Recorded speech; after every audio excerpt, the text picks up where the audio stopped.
Find choice.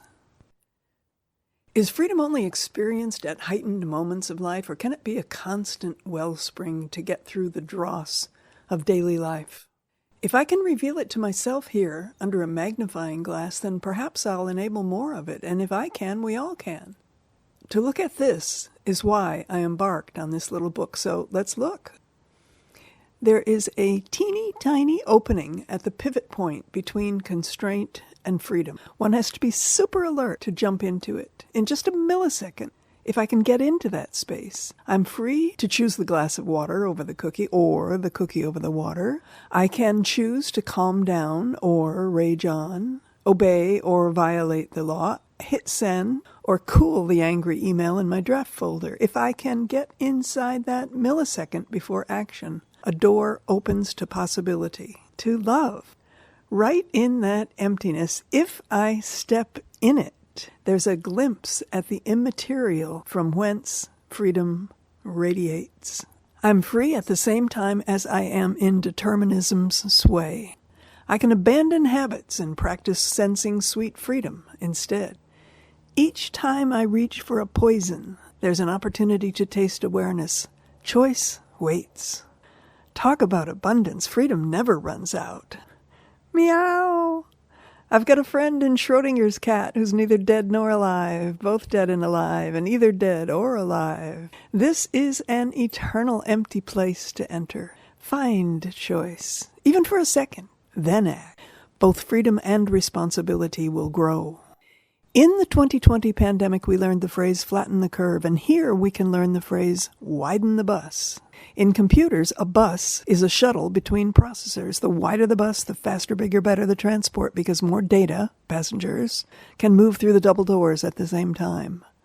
Bad habit is a thoughtless step, a habitual drink, a shady deal, a gluttony, gossip, spreading half-truths, wasting time, entertaining fear or envy. A bad habit is a narrowing of the bus doors.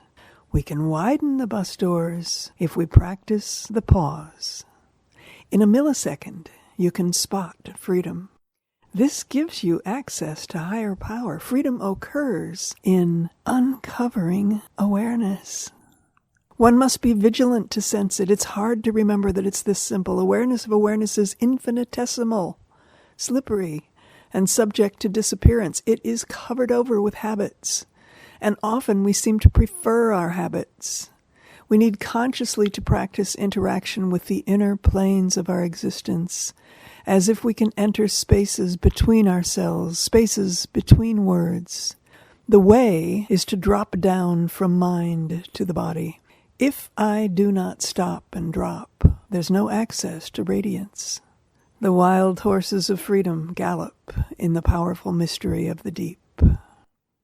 I found a phrase that works for me. Godlight. The phrase came to me one day while seeking freedom. Godlight is a feeling like an egg breaking under my skull and dripping down and into the folds of my brain. I merge with freedom. When I remember to say Godlight, I stop thinking. Constriction drops. Something cracks open, and I find choice. I let go to open portals to subtler reality. Then I can act. In Godlight, it seems less that I make a choice than that a right choice emerges from nowhere. I access what works. I am in coherence. Lit by Godlight, I am at my best, open to truth rather than to habit. Later I might say, it was the thing to do, or I had to do it.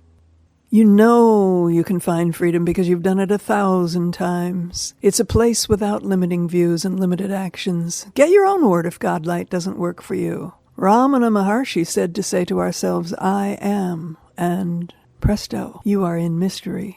A Christian might say, grace. A meditation guide might instruct you to do a body scan. God might say, be still and know that I am God.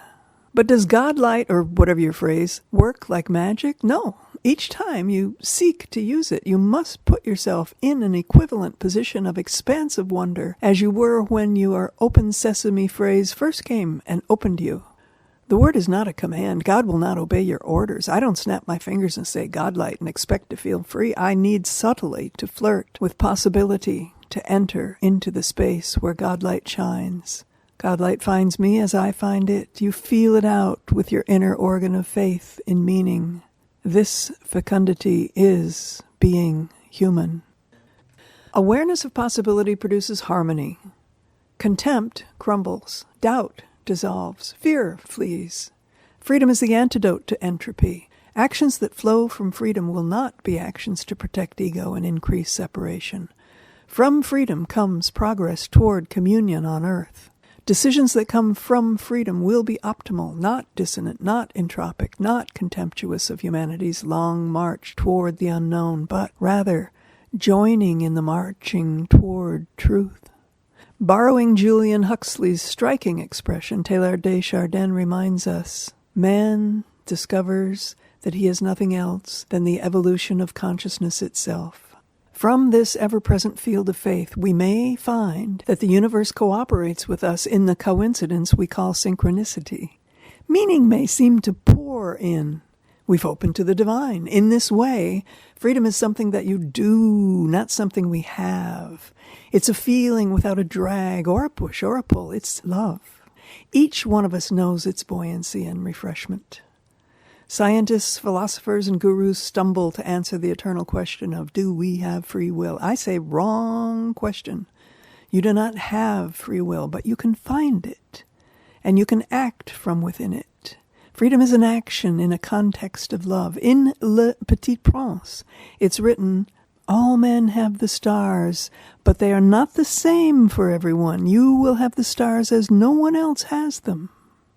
There is the material world on the one channel, and there is how you experience the material world on another channel. Both channels are available at all times. Saint-Exupéry wrote of and from the immaterial.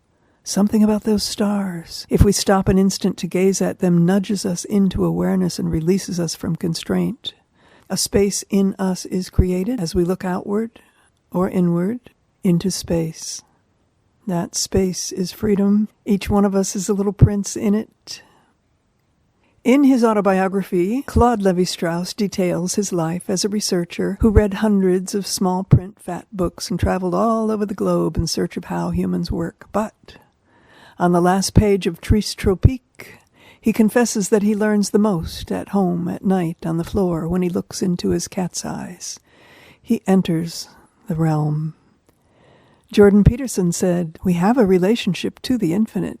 We don't know what that means, but the infinite is there and we're here too, so there's a relationship. For millennia, we humans talk about God and we talk to God. Ancient Hindus worded these coupled realities with the Sanskrit terms sarguna and nirguna. All physical manifestations of God are sarguna, which is gods depicted in material form. But God is nirguna, the true God that cannot be depicted, talked about, or named. How could language surround or even point to God? God is everything and the origin of everything, and at the same time God seems to act in many separate guises and to leave so many clues. We stuff infinite everything into a thing, a being. We name it, iconize it, ritualize it, and talk to it. Islam outlaws this temptation. No one can draw even the prophet, let alone God. Proper spelling in English echoes this divide, for we use a capital G for God and a small g for gods. The capital letter doesn't mean that God is big and we're small. When we find big God, we are one, and there is no separation. Obedience to this spelling rule is not a little schoolgirl acquiescence. It acknowledges the hallowed truth of mystery. The G's, big and little, jump gleefully into the chasm of paradox. We have no ability to talk about what's most compelling to talk about, but faith pulls us into a feeling of truth, and then truth completes the takeover. If there were to come a time on earth when each human creature operates from true freedom, then we may not need rules. This is Kropotkin's vision of true anarchy. True anarchy is born not from relaxed social liberties, but from inner freedom, of each in the all. It's not the loosening of social rules. It is the growth of the human heart in freedom in the field of love. Then we would unite. The kind of anarchism recently on the streets is not this. Street anarchists express a loosening of the social order in favor of chaos. True anarchism is peace. Each heart blossoms peace. The correction needed inside each of us is as close to us as our breath. It is our innermost. We just have to pause to get to it. It's right there. We easily overlook it. Matthew 6:6 tells us that when we pray, we are to go to our room. He means for us to go to that place inside where only you can go. It's the room where you hide your thoughts. God will be there, knowing, seeing, and maybe talking. When we really hear the words, "Be still and know that I am God," they come from that room. Do I have to keep going to my room over and over again, or can I stay there? The devil in the Screwtape Letters says that we're amphibian, part water, part land. Can an amphibian get permanent residency by a superactive will that plops her over once and for all into the land? Forever in my room? Is there a switch I can flip? Or does grace flip it for me? Or do I do it all alone and forever? No, my suspicion is that seeking a permanence is the wrong energy. The world is ever moving. Divinity is in the pivot, the choosing, the constant and consistent dropping into being. If freedom were a permanent state, it would be like amber, and we would be suspended in it, stuck. It would be a fact, a condition, a state. It would be a walled garden, and we know how that turned out. Freedom is the continual discovery and rediscovery of oneness, a ceaseless dance on the pivot point, like a water skier breaking the waves, like a dancer twirling on the air. The better the dancer we become, the better the partner we attract. Freedom is an action. The more we exercise it, the more we build a spiritual bicep. A strong bicep will lift doubt. Free will invites devotion. You find and do freedom, and time delivers again and again. The immaterial realm expands and contracts like breath. It's like being a stone buoyant on the upward spout of a fountain. What is exciting is not that it's something that you permanently get, it's something that you can continually do. It's up to us to remember to let certainty dissolve into mystery. The British mystic Rupert Spira offers this vision to turn us inside out. Awareness is not a fleeting appearance in the permanent substratum of time and space. Rather, time and space are fleeting appearances within the ever-present substratum of timeless, spaceless awareness. The timeless, spaceless awareness can always be entered, but do not try to set up permanent residency. A free person is one who repeatedly opens the doors, finding choice again and again. From there comes right action. Right action is not only right for one actor, but for family, friends, community, country, the world, and humanity. Teilhard de Chardin holds that humanity is pulled towards spiritual truth. He writes, quote, "Driven by the forces of love, the forces of the world seek each other so that the world may come into being. This is no metaphor, and it is much more than poetry. Whether as a force or a curvature, the universal gravity of bodies, so striking to us, is merely the reverse shadow of that which really moves nature. To perceive cosmic nature at the fount, we must, if there is a within of things, go down into the internal or radial zone of spiritual attractions." End quote. Rupert Spira says, once the mind is relieved of the certainty of knowing, it becomes silent, spontaneous, and free. It knows nothing, but can express anything. It has no fixed position, but can take any position relative to a given situation. Find choice. Amen.